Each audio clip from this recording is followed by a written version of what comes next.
બિલકુલ સુરત મહાનગરપાલિકાની ચૂંટણી આવી રહી છે, જે ચૂંટણીને અનુસંધાને આજે એક સમીક્ષા બેઠક હતી પદાધિકારીઓ સાથે, જેમાં સુરતના વિવિધ પ્રશ્નો છે.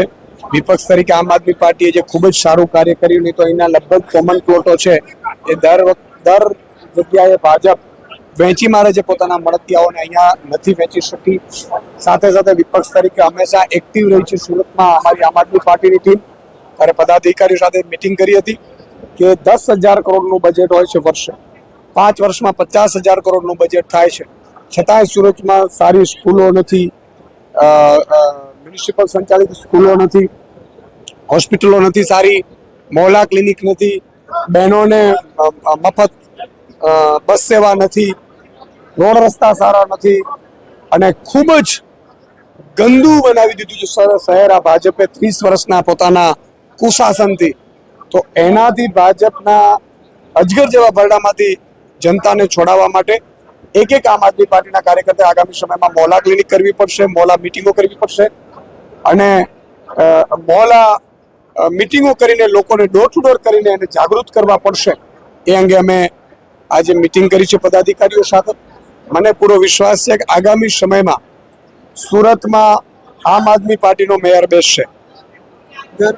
પ્રથમ નગર સમિતિમાં 27 નગરસેવક બહાર આવ્યો, પણ એના છતાં વાપસ 10 નગરસેવક પક્ષ પલટી લીધો.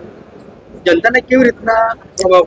બિલકુલ જનતા જોતી હતી કે ભાજપે એના ઉપર અત્યાચાર કર્યા, સીડીઓ બનાવડાવી, કોઈકને ખોટી રીતે ફસાવ્યા, એમ કરીને કેટલાકને નાણાંની લાલચો આપીને, કારણ કે 10,000 કરોડની ઓફિશિયલી પાર્ટી કોઈ હોય ભારતમાં, ઇવન હું તો એમ કહું છું વર્લ્ડમાં નહીં હોય, એ આ ભાજપી કડદા પાર્ટી છે. લોકોના કડદા કરીને પોતે નાણાં બન્યા છે, એ નાણાં ચૂંટણીઓમાં વાપરે છે.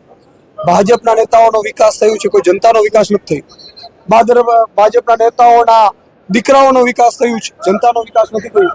ત્યારે આ બધા મુદ્દાઓને સુરતની જનતા જાણી રહી છે. સુરતની જનતાએ આ વખતે નક્કી કર્યું છે, ગયા વખતે 27 આપીને કેટલાક કોર્પોરેટરો ગયા, આ વખતે પૂર્ણ બહુમત સાથે મેયર બનાવવાનો છે, અને પછી 5 વર્ષ આમ આદમીના કામ જોવા છે. આમ આદમી માત્ર વિરોધ કરે વિપક્ષમાં જ રહે એવું નહીં. એટલે સુરતની જનતાએ મન બનાવી ચૂકી છે. એટલે જ તમે જુઓ ભાજપના નેતાઓ જ્યાં પણ જાય છે એનો વિરોધ થાય છે. ભાજપના નેતાઓ અત્યારે કોઈ સમસ્યાનો ઉકેલ નથી લાવી. ભ્રષ્ટાચાર ચરમસીમાએ છે, બ્રિજો તૂટે છે, 10,000 કરોડમાં જે બજેટ છે એ મોટાભાગે ભાજપના નેતા અધિકારીઓના ખિસ્સામાં જાય છે. આનાથી સુરતની જનતા મુક્ત થવા માંગે છે, અને આ વખતે આમ આદમી પાર્ટી તરફ ઉમ્મીદથી જોઈ રહી છે.